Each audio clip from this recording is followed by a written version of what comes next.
August 2025 मध्ये व्हेनेझुएलाचे president Nicolas Maduro यांनी असं सांगितलं होतं की ते डोनाल्ड ट्रम्प यांना किंवा अमेरिकेला अजिबात घाबरत नाहीत आणि अमेरिकेने जर त्यांच्या विरुद्ध युद्ध पुकारलं तर ते 45 लाख सैन्य मैदानात उतरवतील आणि अमेरिकेला धडा शिकवतील. अर्थात पण हे सगळं करायची गरजच लागली नाही, कारण त्यानंतर ट्रम्प आणि त्यांच्यामध्ये अनेक वाद झाले, अनेक चर्चा झाल्या, अनेक सगळ्या गोष्टी झाल्या. त्यानंतर एक गोष्ट झाली, 3 जानेवारी 2026 ला व्हेनेझुएलाची राजधानी कॅराकसवरती हल्ला झाला. अमेरिकेनं एअर स्ट्राईक्स केले आणि त्यानंतर या एअर स्ट्राईक्सची बातमी सगळीकडे पोहोचली. अनेक ठिकाणी याच्याबद्दल चर्चा व्हायला लागल्या. आपल्याकडे भारतात त्यावेळेला दिवस होता, आपल्याकडे याची चर्चा सुरू झाली. त्यानंतर थोड्याच वेळात अमेरिकेचे प्रेसिडेंट डोनाल्ड ट्रम्प यांनी जाहीर केलं की आम्ही फक्त व्हेनेझुएलावर हल्ला केलेला नाही, तर आम्ही व्हेनेझुएलाचे प्रेसिडेंट निकोलस मादुरो यांना उचललेलं आहे. ते आता सध्या अमेरिकेच्या ताब्यात आहेत असंही त्यांनी डिक्लेअर केलं. म्हणजे कधी कधी अशा प्रकारचा दुसऱ्या देशावर हल्ला केल्यानंतर तिथला जो सत्ताधीश आहे त्याला पकडायला काही वर्ष लागतात, काही महिने लागतात. पण इथं अमेरिकेनं एक हल्ला केला आणि पुढच्या तासाभरात म्हणजे त्या देशाच्या प्रेसिडेंटला उचललं देखील. मग हे कसं केलं, कुणी केलं, याच्या मागं काय ऑपरेशन झालं, त्याच्याबद्दलचे थोडे थोडे रिपोर्ट्स आता यायला लागलेले आहेत. त्याच्या आधारावर आम्ही तुम्हाला सांगतो अमेरिकेनं हे नक्की कसं केलं आणि त्याच्या मागं काय काय पडद्यामागं घडलं. मी आहे रणजित यादव आणि तुम्ही पाहताय द मराठी बाणा. जुलियन बार्न्स आणि एरिक श्मिट या दोघांनी मिळून न्यूयॉर्क टाइम्स मध्ये एक नवीन रिपोर्ट प्रकाशित केलाय. त्याने अमेरिकेच्या सैन्यामध्ये आणि या ऑपरेशनशी संबंधित असलेल्या काही लोकांच्याकडून जी माहिती मिळवलेली आहे त्या माहितीच्या आधारावर त्यांनी न्यूयॉर्क टाइम्स मध्ये हा रिपोर्ट प्रकाशित केलाय. त्यांनी यामध्ये सांगितलंय की सीआयएनं कशा प्रकारे व्हेनेझुएलाच्या सरकारमध्ये ते घुसले आणि तिथल्या काही लोकांना फोडलं, त्यांचा वापर करून कशा प्रकारे या निकोलस मादुरो यांना अटक केली, हे सगळं ऑपरेशन कसं प्लॅन केलं ते त्यांनी सांगितलं. सीआयए अर्थात तुम्हाला माहिती आहे की सीआयए ही एक जगातली सर्वोत्तम अशा प्रकारची गुप्तचर संस्था आहे, जी अमेरिकेची सेंट्रल इन्व्हेस्टिगेटिव्ह एजन्सी असं ज्याला आपण म्हणतो. या सीआयएनं हे संपूर्ण ऑपरेशन प्लॅन केलं होतं. ती कम्प्लिटली ऍक्टिव्ह होती. आणि निकोलस मादुरोला का अशा प्रकारची ऍक्शन घेतली गेली, कारण निकोलस मादुरो हा अमेरिकेच्या दृष्टीने एक नार्को टेररिस्ट आहे. म्हणजे अमेरिकेमध्ये जे अंमली पदार्थ पसरवले जातात त्याच्या मागचा जो सरगना आपण म्हणतो ना, त्याचा मागचा मुख्य कुख्यात गुन्हेगार, त्याला ते अमेरिकेचे राष्ट्राध्यक्ष किंवा अमेरिकेतले अनेक संस्था असं म्हणतात की हा निकोलस मादुरोच हे सगळं अमेरिकेमध्ये पसरवतोय आणि हे सगळं मुद्दाम करतोय, पैशासाठी करतोय. त्यामुळे त्यांच्या दृष्टीनं तो गुन्हेगार आहे आणि त्याच्यावरती अनेक बक्षिसं जाहीर केलेली आहेत. त्यामुळे सीआयएनं ही ऑफिशियली ऍक्शन घ्यायला अगोदरपासूनच सुरुवात केली होती, पण जेव्हापासून ट्रम्प आले तेव्हापासून ही ऍक्शन वाढत गेली किंवा त्याची जी इंटेन्सिटी होती ती वाढली. मग काय काय झालं ते पुढे सांगतो. या वर्षीच्या जुलैमध्ये डोनाल्ड ट्रम्प यांनी निकोलस मादुरो यांच्यावर जी बक्षिसाची रक्कम होती ती वाढवली आणि केली 450 कोटी. त्यानंतर सीआयएनं निकोलस मादुरो यांच्या सरकारमध्ये असलेला अत्यंत महत्वाचा कुणीतरी एक माणूस होता, त्याला आपल्या पेरोल वरती घेतलं. म्हणजे थोडक्यात त्याला विकत घेतलं किंवा कोणत्याही मार्गाने त्याला तिथपर्यंत पोहोचवलं. या व्यक्तीला निकोलस मादुरो यांच्यावरती लक्ष ठेवायला सांगितलेलं होतं. तो निकोलस मादुरो यांची प्रत्येक हालचाल सीआयएला रिपोर्ट करत होता. ते कधी उठतात, कधी झोपतात, कुठे जातात, कुठे राहतात, त्यांची राहण्याची ठिकाणं कशी बदलतात, त्यांच्या घरातल्या खोल्या किती आहेत, खोल्यांमध्ये कुठे कुठल्या प्रकारची सोय केलेली आहे, कुठं कोणत्या प्रकारच्या सर्व्हिसेस आहेत, सर्व्हिसेस नाहीत, या सगळ्या गोष्टींची बित्तम बातमी सीआयएला मिळत होती.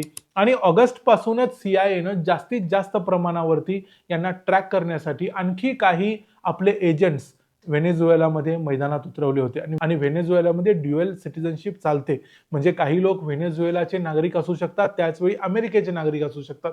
त्यामुळे अशा लोकांची संख्या जास्त असल्यामुळे हे करणं अमेरिकेला थोडं सोपं गेलेलं असणार आहे.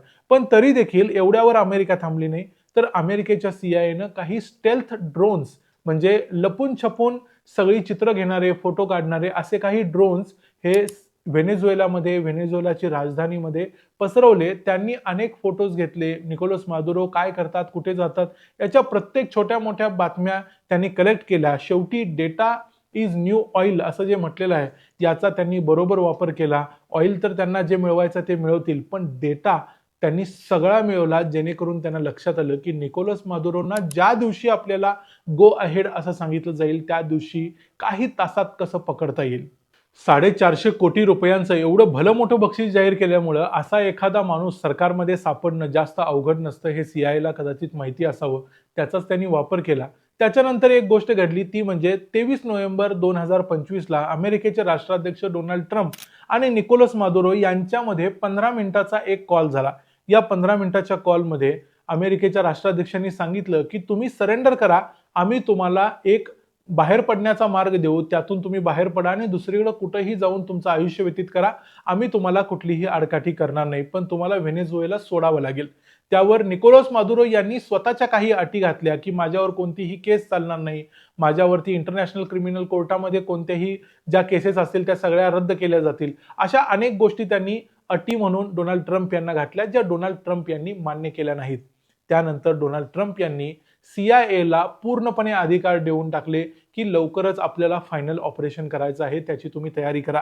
त्याप्रमाणे मग सीआयएनं अमेरिकेच्या ज्या स्पेशल ऑपरेशन फोर्सेस आहेत, ज्यामध्ये डेल्टा फोर्सेस आहेत, इतर काही फोर्सेस असतात, DEA नावाचं डिपार्टमेंट आहे, या सगळ्यांना सोबत घेतलं आणि याची रंगीत तालीम चालू केली.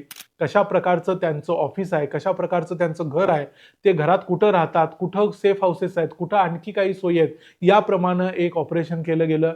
त्याच्या रंगीत तालमीमध्ये अनेक वेळा त्यांना कसं उचललं जाईल हे सगळं ऑपरेशनमध्ये एक प्रकारे मॉक ड्रिल आपण करतो तशी मॉक ड्रिल केली गेली. आणि हे सगळं झाल्यानंतर अखेर 3 जानेवारी 2026ला डोनाल्ड ट्रम्प यांनी गो अहेड दिल्यानंतर रात्री 1 वाजता ऑपरेशनला सुरुवात झाली. रात्री 1 वाजता अमेरिकेच्या काही ड्रोन्सनी कॅराकस या व्हेनेझुएलाच्या राजधानीवरती हल्ले चालू केले. या एअर स्ट्राईक्सची बातमी मीडियामध्ये यायला लागली, अनेक ठिकाणी याची चर्चा व्हायला लागली. निकोलस मादुरो यांचं स्टेटमेंट देखील आलं की या हल्ल्यांचा आम्ही निषेध करतो वगैरे वगैरे. पण हे स्टेटमेंट ते आपल्या घरात बसून देत होते हे देखील सीआयएला माहिती होतं. आणि त्याप्रमाणे मग रात्री 1 वाजता जेव्हा इकडे हल्ले होत होते त्याच वेळी एक सीआयएची डेल्टा फोर्सेसची टीम त्यांच्या घरी देखील पोहोचलेली होती. त्यावेळी त्यांच्या घरी ते होते नव्हते याबद्दलची प्रत्येक बातमी अर्थातच त्यांच्या सोर्सकडून त्यांना मिळत होती. त्याप्रमाणे ते तिथं पोहोचले आणि त्यांच्या घराचे दरवाजे त्यांनी तोडले. घराचे दरवाजे तोडून त्यांनी आत प्रवेश केला. आत त्यांना निकोलस मादुरो आणि त्यांची पत्नी सिलिया फ्लोरेस दोघेही सापडले. त्यांना जर आणखी थोडा वेळ मिळाला असता तर त्यांच्या घरातल्या सेफ रूममध्ये त्यांनी प्रवेश केला असता आणि त्यानंतर म्हणजे जमिनीत किंवा इतर ठिकाणी अशा काही महत्त्वाच्या रूम्स कोणत्याही नेत्याच्या घरामध्ये बनवलेल्या असतात, ज्या शोधून काढणं अत्यंत अवघड काम असतं. आणि ज्यावेळी आपण दुसऱ्या देशामध्ये जाऊन असं ऑपरेशन करतो त्यावेळेला आपल्याकडे फार लिमिटेड टाइम असतो, म्हणजे अर्धा तास 1 तास असा टाइम असतो. त्याच्यामध्ये तुम्हाला हे सगळं करावं लागतं. जर सेफ हाऊसमध्ये किंवा सेफ रूममध्ये निकोलस मादुरो पोचले असते तर अमेरिकेला ते सापडले नसते, या त्यांच्या टीमला परत जायला लागलं असतं. पण असं त्यांना करता आलं नाही. ते सेफ रूममध्ये जायच्या अगोदरच त्यांना अमेरिकेच्या या टीमनं पकडलं, उचललं. रात्री 1 वाजता ते त्यांच्या घरी गेले आणि 1 तासाच्या आत निकोलस मादुरो यांना त्यांनी उचललं आणि ते आपल्या हेलिकॉप्टरमधून ते बाहेर गेले देखील. म्हणजे रात्री 3:20 म्हणजे ज्याला आपण पहाट म्हणतो, या पहाटेची जी न्यूज आहे त्यावेळेला ते इवो जिमा नावाच्या अमेरिकेच्या एका शिपवरती होते. म्हणजे ज्याची बातमी आता न्यूजमध्ये यायला लागलेली होती की व्हेनेझुएलावर हल्ला झालाय, त्याच्यानंतर काही तासातच डोनाल्ड ट्रम्प यांनी जाहीर केलं की आम्ही फक्त हल्ला केलेला नाही तर आम्ही निकोलस मादुरो यांना कैद देखील केलेला आहे. म्हणजे जो कॅराकसवरती हल्ला झाला, जे एअर स्ट्राईक झाले, ते कदाचित त्यांना गाफील ठेवण्यासाठी किंवा त्यांचं लक्ष भरकटवण्यासाठी केले गेले असतील, ज्याचा वापर करून अमेरिकेचं खरं तर टार्गेट हे होतं की निकोलस मादुरो यांना पकडायचं आणि हे बाकीचं सगळं झंझट आहे ते मिटवून टाकायचं. त्याप्रमाणे आता अमेरिकेने हेही डिक्लेअर केलंय की आपल्याकडं संपूर्णपणे व्हेनेझुएलाचा आता कंट्रोल आहे आणि तोपर्यंत म्हणजे जोपर्यंत जबाबदार शासन तिथे येत नाही तोपर्यंत ते त्यांच्याकडे म्हणजे अमेरिकेकडे तो ठेवणार आहे. अमेरिकेनं कशा प्रकारे हे ऑपरेशन केलं, या ऑपरेशन मधल्या डिटेल्स, मग यामध्ये कोण कोण सामील होतं, कोणकोणते ऑफिसर्स होते, याच्याबद्दलच्या गोष्टी इतक्या लवकर सहसा जाहीर केल्या जात नाहीत. त्यामुळे नॅशनल सिक्युरिटीचा तो प्रश्न असतो. पण जेवढ्या रिपोर्ट्सनुसार जेवढ्या गोष्टी आतापर्यंत बाहेर होत्या त्यानुसार एक बातमी की कशा प्रकारे 1 तासाच्या आत हे ऑपरेशन केलं गेलं ते आम्ही तुम्हाला सांगितली. हा व्हिडिओ तुम्हाला कसा वाटला? सीआयएच्या कामाबद्दल, सीआयएची जी एकूण पद्धत आहे किंवा सीआयएचा जो प्रसार आहे जगभरात, त्यांची जिथं जिथं पाऊलखुणा पडलेल्या आहेत त्या सगळ्यावरून तुमचं सीआयए बद्दलचं मत काय आहे ते देखील आम्हाला कमेंट्समध्ये सांगा. सीआयए आणि मोसाद यांची नेहमी तुलना केली जाते. तुम्हाला काय वाटतं, सीआयए की मोसाद दोघांच्यापैकी कोण जास्त पॉवरफुल आहे ते देखील आम्हाला कमेंट्समध्ये सांगा. व्हिडिओ आवडला असेल तर व्हिडिओला लाईक करा, चॅनलला सबस्क्राईब करा. पुन्हा भेटू पुढच्या व्हिडिओमध्ये. तोपर्यंत पाहत राहा द मराठी बाणा. जय हिंद, जय महाराष्ट्र.